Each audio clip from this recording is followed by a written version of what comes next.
Hello toppers, कैसे हो आप सब।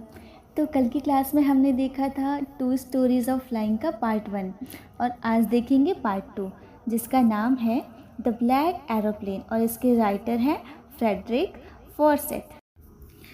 तो सबसे पहले ये बताओ, स्टोरी की बिगनिंग में पायलट क्या कर रहा होता है और कहाँ जा रहा होता है। स्टोरी के बिगनिंग में एक पायलट अपना एरोप्लेन उड़ा रहा होता है।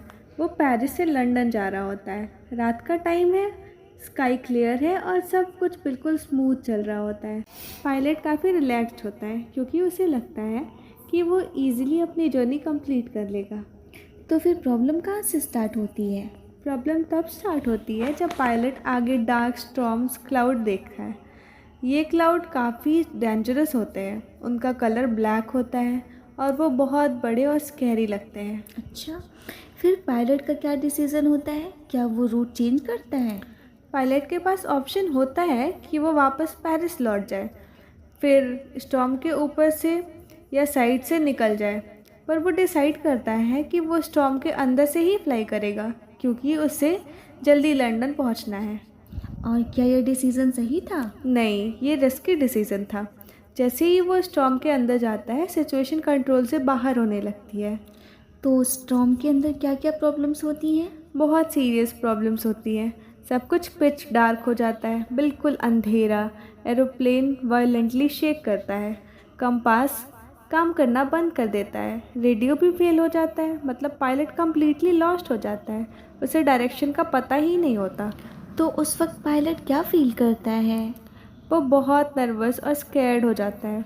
उसके पास फ्यूल भी लिमिटेड होते हैं और अगर वो सही डायरेक्शन नहीं पकड़ पाया तो क्रैश हो सकता है। वो अपनी फैमिली के बारे में सोचता है और रियलाइज़ करता है कि उसकी लाइफ डेंजर में है।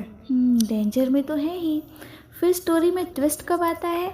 ट्विस्ट तब आता है जब सडनली पायलट को एक ब्लैक एरोप्लेन दिखाई देता है। वो एरोप्लेन उसके पास आता है और उसका पायलट हैंड सिग्नल देता है, जैसे कह रहा हो कि फॉलो मी। तो क्या मेन पायलट उस अननोन प्लेन पर ट्रस्ट करता है। हाँ, उसके पास कोई और ऑप्शन ही नहीं होता। वो उस ब्लैक एरोप्लेन को फॉलो करता है। वो प्लेन उसे स्टॉर्म के थ्रू सेफली गाइड करता है। फिर क्या होता है, क्या वो सेफली लैंड कर पाता है। हाँ, थोड़ी देर बाद वो स्टॉर्म से बाहर निकल आता है और उसे रनवे लाइट्स दिखाई देती है। वो सेफली लंदन एयरपोर्ट पर लैंड कर लेता है। उस वक्त वो बहुत रिलीव फील करता है। रिलीफ तो फील करेगा ही, पर स्टोरी का सबसे मिस्टीरियस पार्ट कौन सा है। सबसे मिस्टीरियस पार्ट ये है कि लैंडिंग के बाद जब वो कंट्रोल टावर से पूछता है उस ब्लैक एरोप्लेन के बारे में, तो उन्हें कोई आइडिया ही नहीं होता। ओह, मतलब कोई ब्लैक प्लेन था ही नहीं। एग्जैक्टली। कंट्रोल रूम के लोग कहते हैं कि उस वक्त स्काई में सिर्फ एक ही प्लेन था और वो था उसका खुद का प्लेन। कोई ब्लैक एरोप्लेन वहाँ था ही नहीं।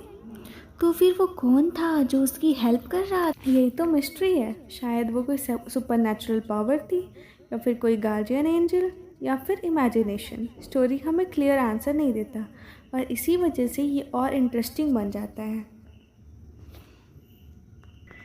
ओके, तो स्टोरी का फाइनल मैसेज ये है, कभी कभी लाइफ में ऐसे मोमेंट्स आते हैं जब सब कुछ आउट ऑफ कंट्रोल लगता है, पर किसी न किसी फॉर्म में हेल्प मिल ही जाती है। और सबसे इम्पॉर्टेंट, होप कभी नहीं छोड़नी चाहिए, चाहे सिचुएशन कितनी भी डिफ़िकल्ट हो। तो ये थी एक थ्रिलिंग और मिस्टीरियस स्टोरी जो हमें ये सिखाती है कि अंधेरे में भी कभी ना कभी लाइट मिल ही जाती है। तो ये था आज का हमारा चैप्टर। कैसा लगा कमेंट बॉक्स में ज़रूर बताना। मिलती हैं अगली क्लास में, तब तक के लिए बाय बाय।